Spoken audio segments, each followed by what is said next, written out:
Hello, my name is Mr. Wilke. We're learning statistics. We started talking about probability distributions of both discrete and random variables. So today we're going to talk about, just real quick, what happens when we do linear transformations on those sorts of things. So let's start by looking at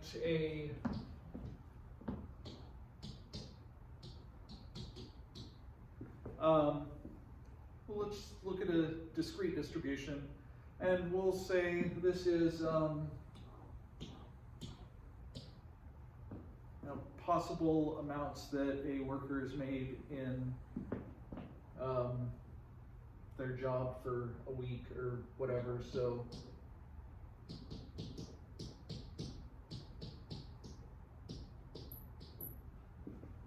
it's basically how much they get paid, and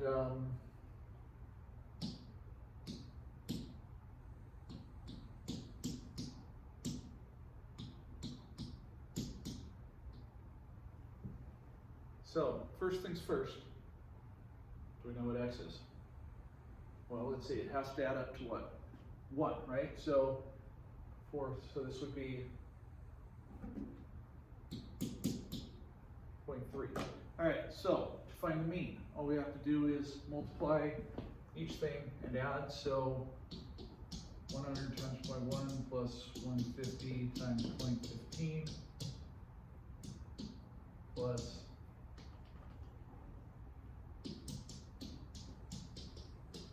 2 plus 250 times 0.25 plus 300 times 0.3. And this will give us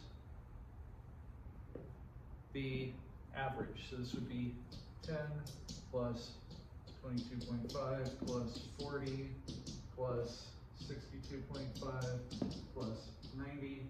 And so the average would be what? 100, 202.5 to 25. Okay, so that's the average. All right, now, what if they got an extra $50 a week raise? What's going to happen? Well, this would be 150, 200, 250, 300, 350. What do you think is going to happen to the average here? Well, let's find out. So 150, 200, 250, 300, 350. So that'd be 15 plus 30 plus 50 plus 75 plus 105. So that would be 180, 230, 260, 275. And what do you notice? It's $50 more. So by adding 50 to each x, it shifted the mean up 50. Oh, well, that makes sense, right? What do you think is going to happen to the standard deviation here? Now, I haven't figured out the standard deviation. I could figure out the standard deviation, or you could figure out the standard deviation. You guys know the formula, right? Standard deviation is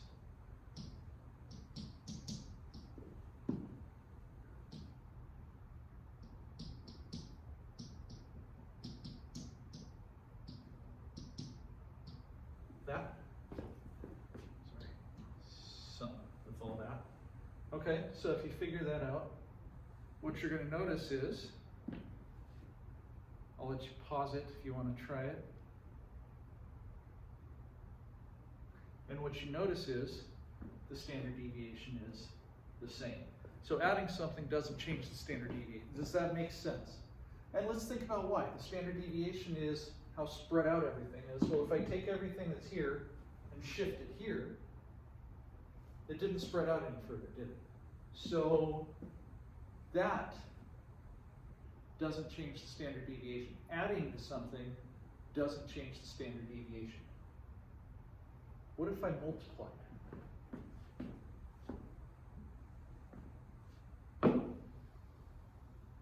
Now let's think about this. So I'm going to keep that, get rid of that. What if I multiplied everything by 2?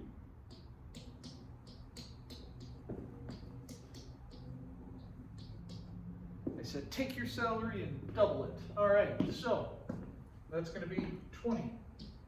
That's going to be 45, 80. Can we already guess what's happening? Plus 125 plus 180. Well, I just doubled everything there. This is going to equal so that's going to double the mean. Doubling each x doubled the mean. So when I multiply something times x, I can multiply by each x, or I can just multiply by the mean. What's going to happen to the standard deviation this time? So you have a calculator. I'm going to let you figure out. You still have the old standard deviation, I hope. I'm going to let you figure out the new one.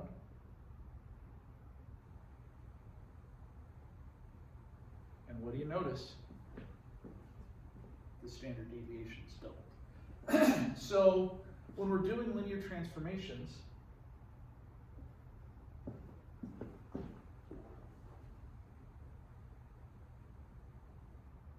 so if we have the mean of a plus bx,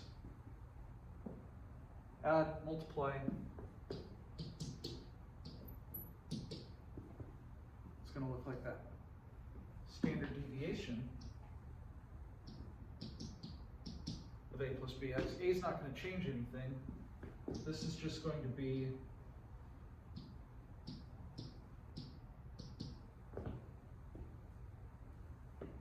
okay, I'm going to explain why I did that.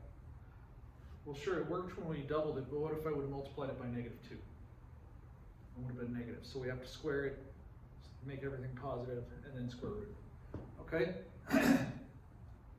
So that's it. That's all you got to do. Now, why this is important is, well, I told you I'd talk about gambling, so let's talk a little bit about gambling. All right? We may not have time, but let's just do it real quick. When we play roulette, and this is in your book,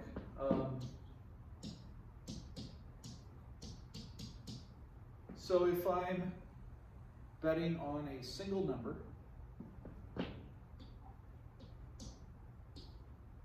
bet $1 on a single number. Roulette table has 1 through 36, and then the green 0, the green double 0. So there's 38 possibilities to land it on. If I pick any one number, it pays 35 to 1. So I can either win $35 or I can lose $1. So my expected value is going to be 35 out of 8 minus 37 out of 38. So the expected value, or the mean, is negative 1 over 19, or about negative 0.0526. I think your book just says it's minus a nickel, but really it's a little bit more than a nickel, okay? That's when you bet $1. So what happens when you bet $10? Well, if I multiply everything by 10, I win $350, I lose 10. What's my expected value going to be? Minus $5.26. What if we bet $1,000? Minus $52.60. Do we see how this works? So the more people bet, the more the casino is expected to win.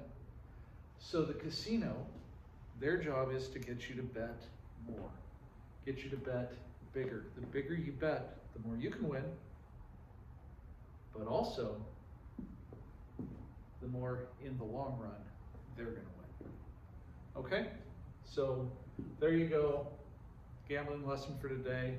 The more you play, the more you lose. All right? So if you're going to play quick, win, and leave. That's it. All right. Well, thanks for listening. I hope you guys had a nice 5-day weekend. Welcome back. And thanks to the Verkers for the t-shirt. And yeah, I will see you guys later.